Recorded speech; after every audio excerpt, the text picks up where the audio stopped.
E para analisar as notícias do dia está, como sempre, às terças-feiras, João Ferreira Marques, Managing Director da White Star. João, muito bom dia. A questão que se coloca é, e penso que é interessante olharmos para estes senhores que falaram, pessoas reconhecidas nos e pelos mercados, Warren Buffett, Paul Krugman e o próprio Nouriel Roubini, que, embora polémico, acaba por ter também alguma notoriedade. A verdade é que temos aqui um cabaz de especialistas que vêm dizer basicamente que o futuro da Europa, nomeadamente da zona euro, não é nada promissor. Não, isso é um facto, não é surpresa nenhuma. E obviamente que é a própria Europa que alimenta este tipo de opiniões por não traçar um caminho, uma solução, nem nada que se veja como uma potencial luz ao fundo do túnel. Falámos já aqui há 2 semanas que os desenvolvimentos da altura poderiam ser o princípio de um caminho, mas 2, 3 dias depois, imediatamente se resolve criar uma nova complicação política. Naquele caso há 2 semanas atrás, foi a questão grega de irem referendar a potencial solução que eles já teriam em frente. Depois seguiu-se as preocupações na Itália, etc.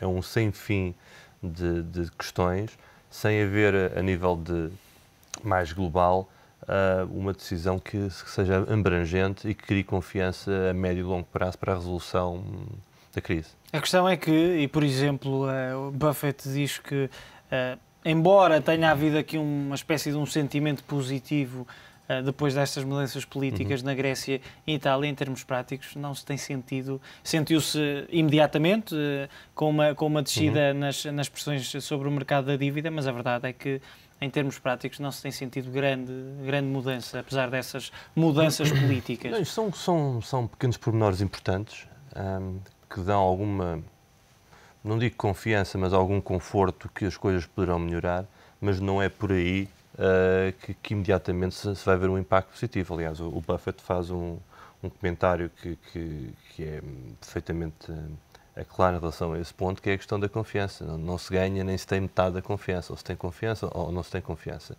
O que estamos aqui a ver é que estes pontos criam algum conforto, não confiança, para um futuro próximo. Mas é óbvio que não resolve nada, ainda há muito para ver. E obviamente que estamos aqui a ver também 2 potenciais soluções, mas mais uma vez saliento a palavra potenciais, porque não há acordo, que será a questão que estão agora há alguns países a seguir, que é basicamente o maior controle orçamental e controle das contas públicas, que se está a ver que, não digo que não será a melhor solução, é sem dúvida parte da solução, mas com todo o ruído que se situa à volta, não está a ter grande impacto positivo, para além de ser uma solução de médio prazo, nunca é uma solução com efeitos imediatos a curto prazo.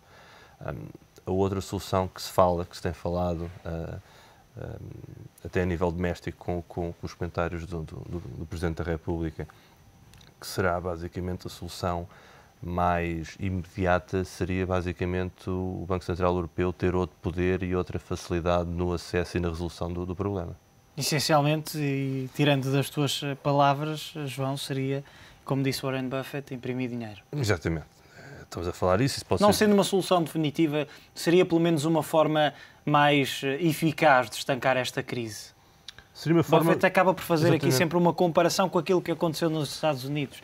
Disse que a Fed que conseguiu estancar o problema, e fala mesmo, e já numa outra parte da entrevista sobre a confiança, diz que o que aconteceu foi que eles acreditaram, ouviram o Bernanke e o Paulson e o Presidente dos Estados Unidos acreditaram no que eles disseram que iam fazer, e eles fizeram aquilo que disseram que iam fazer, e na zona euro, e voltamos àquela velha história, na zona euro não há ninguém que pegue nos 17 e diga vamos adotar estas reformas, vamos coordenar-nos e vamos resolver esta situação. Não, exato, de facto.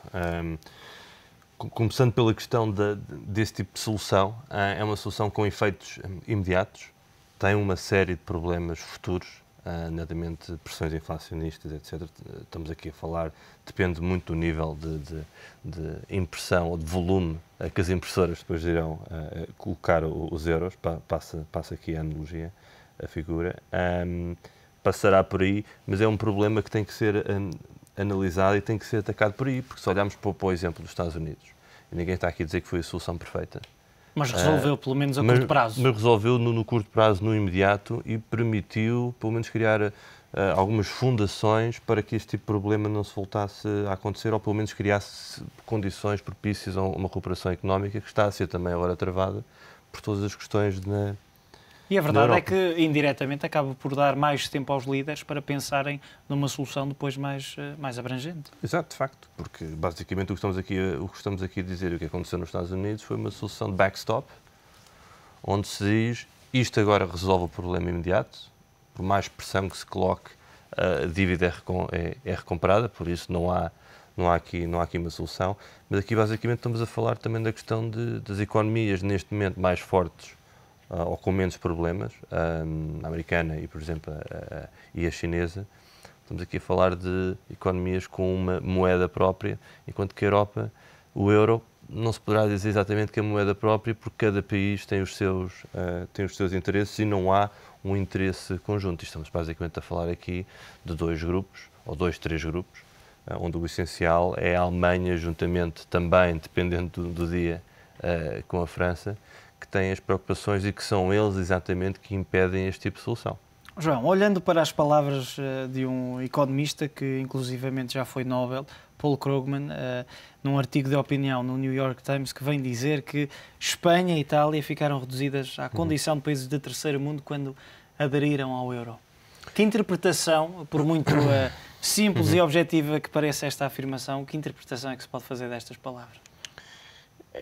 É uma figura interessante, temos que ouvir sempre os comentários do Krugman, como de outros. Que é uma declaração muito forte. Exatamente, com uma pitada de sal, porque o Krugman tem também motivações políticas na sua orientação e obviamente tem o objetivo dele e todo o seu foco é para que este tipo de soluções se resolvam basicamente gastando mais dinheiro, imprimindo mais dinheiro, é esse tipo de solução. Mas essa é uma analogia porque basicamente o que ele está a dizer é que esses países, onde se inclui também Portugal, e o que é engraçado é que colocam Portugal se calhar como no pressuposto, comportam-se não como, mas se calhar que são, que não têm acesso a dívida numa moeda que eles controlam. Que basicamente é essa a questão.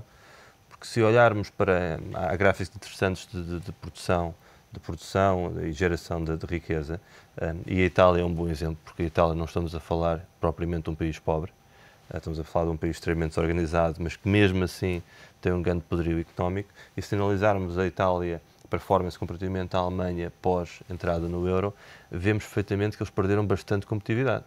E é óbvio, porquê? Porque anteriormente toda a história da economia italiana jogou-se muito, juntamente com o seu poderio económico e industrial, também com alguma gestão e flexibilidade na sua moeda, que agora não é um facto, e a moeda, pura e simplesmente, o euro, segue na sua tendência aquilo que o marco alemão era e o que os interesses alemães assim ditam. Analisando os mercados da dívida, nomeadamente em relação à Espanha e Itália, começa a ficar mais sério. No caso italiano, por exemplo, no mercado primário, na emissão de dívidas chegou aos 6%, ultrapassou os 6%. No mercado secundário ultrapassou os 7%.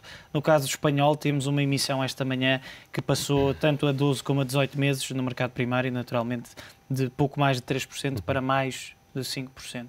Começa aqui a ficar, estavas a falar de dois grupos distintos, a velha máxima de que a Europa ou a zona euro segue a 3 velocidades distintas. A verdade é que, falando de Grécia e até mesmo Irlanda e, claro, Portugal, temos um prato diferente da balança do que quando falamos de Espanha ou de Itália. Estamos a falar de economias muito maiores. Parece que há um risco sério, e já aqui falamos sobre isto, ou cada vez mais sério, destes dois países virem a poder necessitar de ajuda externa. Sendo que no caso italiano, indiretamente, já está a ser auxiliado externamente. Estão a ser auditados. Já foi oferecida uma ajuda, inclusivamente por parte do FMI, que foi rejeitada por Silvio Berlusconi. Isto é pura matemática. Estes níveis de taxas de juros começam a ficar insustentáveis. São completamente insustentáveis. Ou seja, a médio prazo, só se uma economia crescesse a níveis iguais ou superiores ou muito próximos desses, porque caso contrário, só por aí, só pelo serviço da dívida, quer dizer, o déficit orçamental iria aumentar. E aqui já estamos a falar de situações completamente diferentes. Portugal, Grécia e Irlanda foram situações que não foram resolvidas a tempo, tudo isto demorou, estamos a falar já de 18, 24 meses, pelo menos, com a situação sempre a deteriorar-se e com pré-soluções e pacotes em cima de pacotes. Adiamentos sucessivos. E chegou-se a esse ponto que era exatamente o problema maior. E o problema maior porquê? Porque enquanto se podia tentar tirar conclusões e prever o futuro e potenciais soluções em relação a Portugal, Grécia e Irlanda, acho que não há muito a dizer em relação a Espanha e Itália, particularmente a Itália. Estamos a falar de um dos maiores mercados obrigacionistas do mundo, com uma exposição e com um volume enorme e, sinceramente, não sei se poderíamos estar aqui a falar de uma questão de precisarem de auxílio ou não. Mais uma vez, não é sustentável, alguma coisa terá que ser feita. Agora, dada a dimensão, nem vamos falar já de Espanha e de Itália, basta olharmos para Só para a Itália. Só para a Itália. Se colocar a questão, é possível e com que facilidade se consegue, ou é óbvio que não se consegue. E não há uma solução óbvia para um problema italiano. E temos de ter em conta que só no próximo ano, em termos de revolving, nem estamos a falar de emissão de nova dívida, estamos só a falar de dívida que está... que vai atingir maturidade e que tem que ser paga. Estamos a falar de 300 mil milhões. 200 mil milhões de longo prazo e 100 mil milhões de curto prazo. Só por aí não estou a ver como é que... Era o antigo FEF. Exatamente. Ora, não sei como é que poderá ser possível eles refinanciarem-se. João, muito obrigado pela tua análise. João Ferreira Marques, Managing Director da White Star, com a análise aos destaques do dia da Europa.